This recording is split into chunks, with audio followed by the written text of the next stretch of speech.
Hello once again, everybody. This is FIDE Master Dalton Perrine from chessuniversity.com, and I'm doing another video in the Tactics Time video series here. Once again, in this video series, I'm going to be working on solving different tactics trainer positions here on chess.com. With each of the positions, I'm first of all going to show you the tactic. I'll give you guys the chance to pause the video so you can work on solving the problem yourself, and then I'll be explaining my thought process and showing the solution to the different puzzles we look at. So, without any more further ado, let's go ahead and solve some tactics. Let's hit our start button, see what is given to us.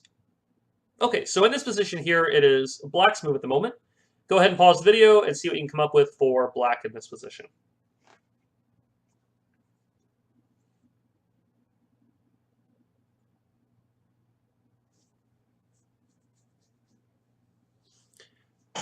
Okay, so in this position here, I see the bishop, they took on e5, so my knight on f4 is under attack.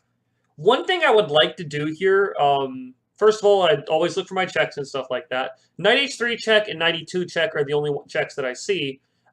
One of the first things I noticed, though, even before looking at the checks, I see that these two bishops are lined up together.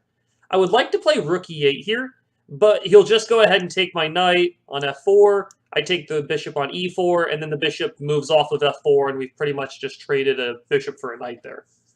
But what I can actually do here is check the king first, then once the king moves, then make the move rook e8, and then it looks like the two bishops will be kind of pinned or skewered at that point. Now, I think it's important where I check the king.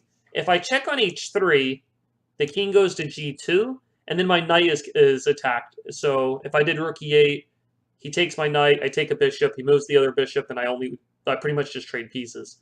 So it looks like instead I'll check on e2, and then I'll play rook e8. And the difference here is that my knight on e2 was protected by the bishop on c4.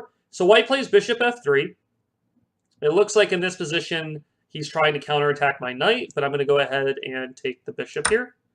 And I protect my knight on e2, and it looks like I'm up a piece right now. Now, I kind of wish it had taken this... it does say this is solved at this point. I kind of wish it had taken this position one move further. Let's imagine white plays the move rook over to e1. Rook e1 pinning the knight and trying to win the knight there. At that point, we can't move the knight because we'll lose our rook.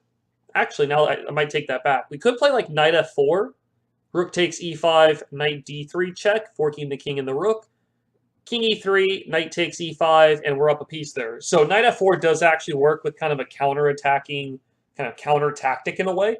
But rook e1, rook e1, rook f5 also works as well, because rook f5 pins the bishop, the king moves to get out of the pin, then you have time to move the knight, and you're also ahead material there as well. So I kind of wish it had taken this one move further, but either way, we're going to be ahead material with a good position here.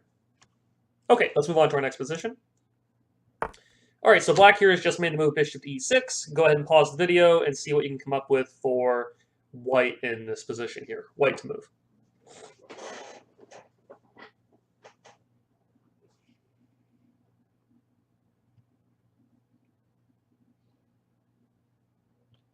Okay, so in this position here, white to move. Again, I repeat it a lot, but I'm looking for checks, captures, and threats. I'm looking for forcing moves here. The only check I see is bishop takes f6 check, and black will just take back. I don't think that's necessarily... I don't think that's a good trade at the moment. Any other captures? I don't really want to take on e6 if I can help it. It feels like the queen or the knight will take back, and that doesn't seem productive. That seems more like it's helping black than it's helping white. I'm looking at some more ways to attack on the king side. I'm now looking at the move like queen h4. Queen h4 lines up with the bishop and threatens the move bishop takes f6, bishop takes, and then queen takes f6, which would lead to checkmate on g7 pretty soon. After queen h4, is there any way for black to guard the knight? Not that I see. Black could try to take on c4 and then try to play queen e6 to guard the knight, but after queen h4, bishop takes c4, we can play bishop takes f6 with check. Again, another intermezzo or Schwizzenzug. I'm probably saying that wrong. But queen h4, they take on c4, we take on f6 with check, and then we take back on c4, or we take on e7. That's also good. And we're ahead a lot of material there. So it looks like queen h4 is the idea. Now, in this case, black just takes on h7. Well, this just lets me take on f6 for free. And I'm going to take back on f6. I'm up a piece, and I'm threatening queen g7 checkmate. Not easier for black to stop. I guess rook g8 does technically defend, but at the very least, I'm up a minor piece with a winning position there. Okay, so it says that's the answer. Let's go ahead and look at another tactic problem. Okay, so white here has just made the move rook to d1. It is black to move right now. Go ahead and pause the video and see what you can come up with for black in this position.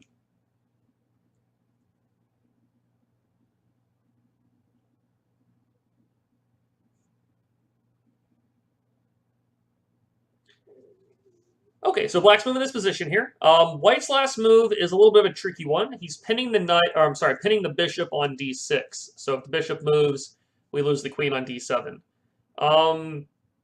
So again, I'd be looking for checks, captures, and threats. No checks, no real captures that I see. Again, if I take on f4, I lose my queen. If I take on g2, I guess white just takes on d6 first, or takes on g2 back. I don't think that works. But I do have a big threat here. I can actually get out of this pin with a big threat. Queen to c6 looks very strong here. Queen c6 threatens queen takes g2 checkmate, but also it gets out of the pin and also threatens the move bishop takes f4. So I'm threatening to take his bishop when my queen's on c6, and I'm threatening mate on g2. I don't see a way for white to guard both, so I think queen c6 is the idea. Queen g4 does technically guard both, but the problem for white here is that the queen is stuck defending g2, so it actually cannot take back on f4 when I take here. So I take the bishop. If the queen takes back, I have queen takes g2 checkmate, and that is that's the checkmate at that point, of course. So this example, this last one, just focusing more so on critical squares, getting out of the opponent's attack, counterattacking with checkmate threat, and kind of the overworked queen in this case. The queen can't guard g2 and the bishop on f4 at the same time. So anyways, that's a couple of tactics trainer positions here. Hopefully you've enjoyed this tactics time video. That's it for me. I will see you guys around in a future video for chessuniversity.com in the future. Hope to see you guys again, and I will talk with everybody later. All right, bye guys.